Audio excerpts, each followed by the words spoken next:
बस उसी दिन आत्मदेव जी का संसार छूट गया। संसार छूटता कब है? समझदार तो छोड़ देते हैं, जो समझदार नहीं होते फिर उनके साथ दो लीलाएं होती है, तब संसार छूटता है। एक संत बहुत अच्छा कहते थे कि संसार कब छूटता है? बोले जब अपनों की लात और किसी संत की बात समझ में आ जाती है तो संसार छूट जाता है। जब अपने ही लात मार दे और फिर कोई संत मिल जाए और उसकी बात समझ में आ जाए तो संसार छूट जाता है। हाँ? तो आज आत्मदेव जी का संसार छूटा है और आत्मदेव जी ने वन की ओर प्रस्थान किया। और इससे पहले हमारा आए, उससे पहले हम खुद ही छोड़ दें घर को। तो धुंधुकारी से कहा, भैया हम तीर्थ यात्रा के लिए जाना चाहते हैं। धुंधुकारी ने कहा, जाओ जाओ। गोकर्ण जी तीर्थ यात्रा को निकल चले। धुंधुकारी अकेला घर में रहने लगा। पंचपण्य वधू व्रतः, 5 वैश्याओं को ले आया, उनके साथ जीवन यापन करने लगा। जब तक उनकी पूर्ति कर सका वो उसके साथ रही। एक दिन उनको लगा कि कहीं ऐसा ना हो कि अब किसी दिन राजा इसे पकड़ेगा तो मृत्युदंड देगा और इसके साथ में ऐसा ना हो कि हमें भी मृत्युदंड हो जाए, इसलिए भैया इसका जीवित रहना उचित नहीं है। तो पांचों ने मिलकर के धुंधुकारी की हत्या कर दी। तप्तांगार समूहाश्च तन्मुखे ही विचिक्षुपो अग्निज्वाला दुखेन व्याकुलो निधनं गता। जलते हुए अंगारे धुंधुकारी के मुख में भर दिए। तड़प तड़प कर धुंधुकारी की मृत्यु हो गई। उसी के घर में उसे गाड़ कर 5 वेश्याएं चल पड़ी।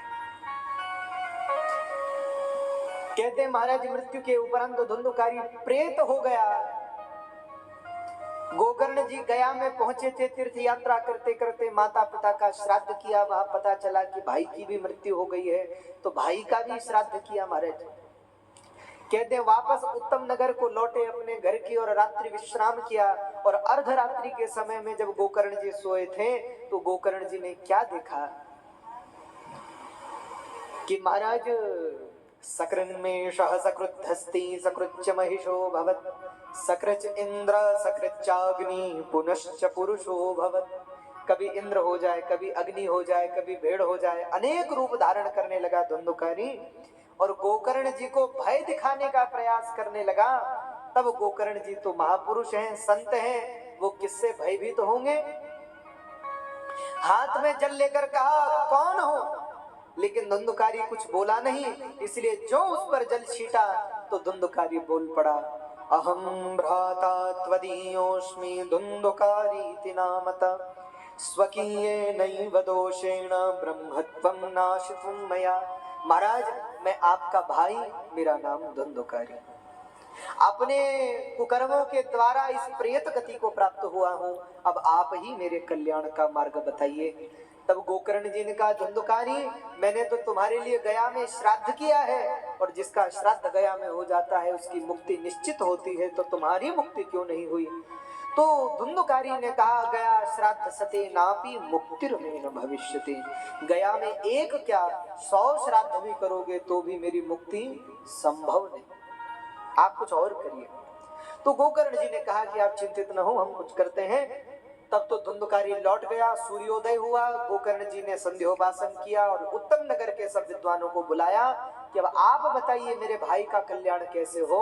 तो सबने कहा, गोकर्ण जी आपसे बड़ा विद्वान इस समय धरा पर कोई और दिखाई देता नहीं, इसलिए अब आप ही कोई साधन मात्र बताइए जिससे आपके भाई का उद्धार हो। तो गोकर्ण जी ने सूर्य भगवान से प्रश्न किया, हे भुवन भास्कर, हे दिनाधिपति, आप बताइए मेरे भाई का उद्धार कैसे होगा।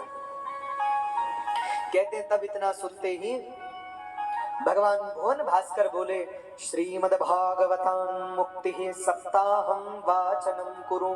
हे गोकर्ण जी, आपका जो ये भाई धुंधुकारी है इसकी मुक्ति अब श्रीमद् भागवत कथा से ही संभव है।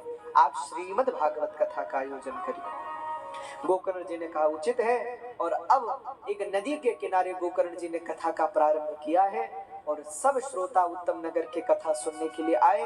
वहीं एक बांस था, धुंधुकारी भी प्रेत रूप होने के कारण उस बांस की प्रथम ग्रंथि में जाकर के बैठ गया। धीरे धीरे कथा प्रारंभ हुई। प्रथम दिवस की कथा में प्रथम ग्रंथि, द्वितीय में द्वितीय, तृतीय में तृतीय, इस प्रकार 7 दिनों में 7 ग्रंथियां विदीर्ण हो गई और धुंधुकारी 7 ग्रंथियों का भेदन करके दिव्य रूप से प्रकट हो गया। बोले श्रीमद् भागवत महा